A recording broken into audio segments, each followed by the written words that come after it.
All right, everybody, welcome back to another deep dive.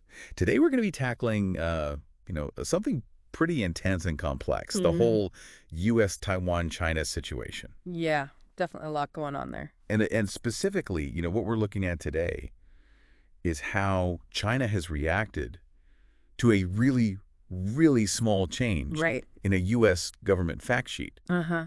And it's really interesting to me because it's just like a tiny little phrase Oh, yeah. that got removed, but it caused a huge reaction. Hmm.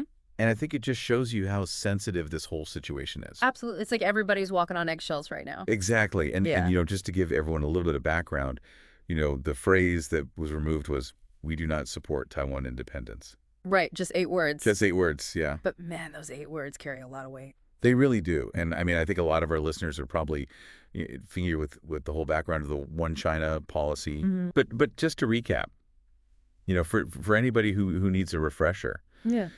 China sees Taiwan as part of their territory. Absolutely. Taiwan has its own government, considers itself independent. Right. It operates independently. Yeah, and so the U.S. has been kind of trying to play both sides Yeah. for decades. Yeah. Trying to keep good relationships with both China and Taiwan. Well, it's a tough balancing act. And, Yeah. and that phrase that got removed, it was really like their way of saying like, okay, China, we hear you. We understand your position.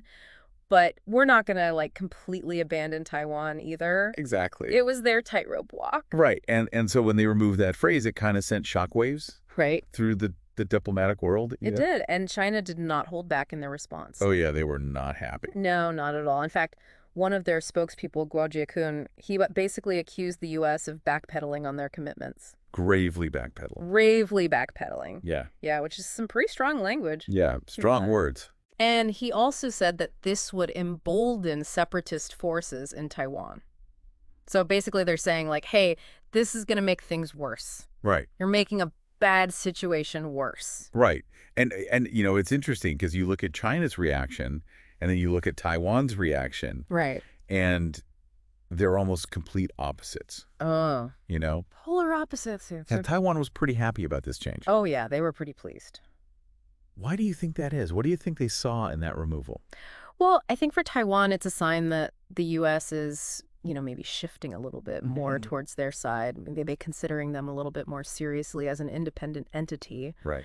which, for a country that's been struggling for international recognition for so long, that's a big deal. It's a big deal. And I think it also, kind of speaks to how they view this whole situation as, they're looking for any sign Right. of support from powerful countries like the U.S. And to them, this might be a sign that things are moving in the right direction. Exactly. And, to make things even more complex, Right. this isn't the first time this has happened. No, this is not the first rodeo for this phrase. Right back in 2022, the same thing happened. Yeah. The phrase got removed. It got removed. China, protested very strongly. Yeah, big backlash. And the U.S. actually ended up putting it back in. Backtracked pretty quickly. Yeah. And so, now it's happened again. And it makes you wonder, what is the U.S. doing? Yeah, what's the strategy here? Like, are they testing the waters? Are they sending signals they don't even realize they're sending? Right. Are they just like indecisive? Right. Yeah. It really makes you wonder what's going on in those internal policy discussions. Right. And it makes you wonder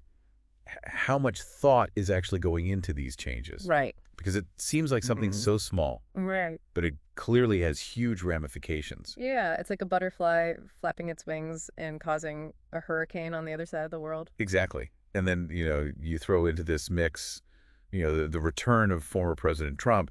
Oh, yeah, that adds a whole other layer of complexity. Right. Because his views on Taiwan have always been a little bit unpredictable. Yeah.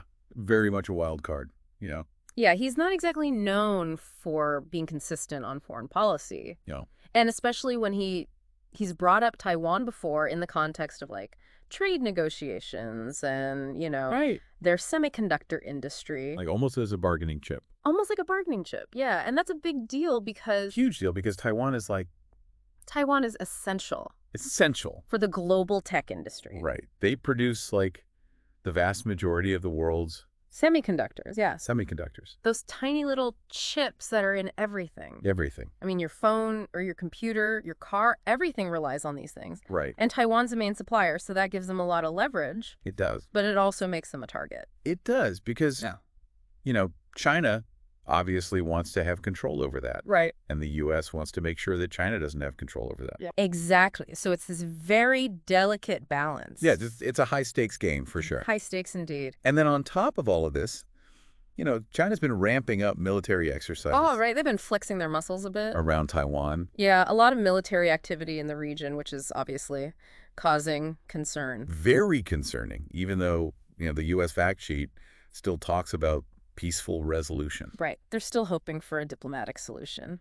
It's hard not to feel like things are getting a little bit tense. A little bit tense. It's definitely a tense situation, and the U.S. is trying to walk this very fine line. Right. Between supporting Taiwan and deterring China, but also avoiding a direct conflict because nobody wants to see that happen. Nobody wants to see that happen. And that's the big challenge here is how do you navigate this situation without things escalating out of control? Yeah, so I think what we're seeing here is that even tiny little changes in language in diplomatic documents, it can have huge ripple effects. Can have huge effects, and I think it really shows you how fragile this whole situation is. Yeah, it's like everyone's holding their breath, waiting to see what happens next. It really is. And I think it raises some big questions for the future. Definitely a lot of uncertainty. Like, what happens if the U.S. continues to strengthen its ties with Taiwan? Yeah. How is China going to react? That's the big question. Is this going to be seen as a provocation? Potential. Is it going to lead to more escalation? Further escalation. More military activity. Right. Economic sanctions. Who knows? Who knows? And then what are the global consequences of that?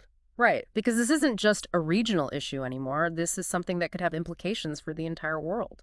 Absolutely. So I think, as you're following this story, keep those questions in mind.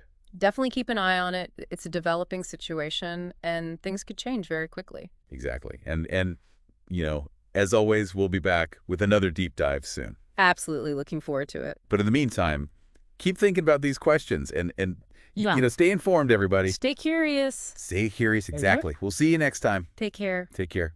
Bye-bye.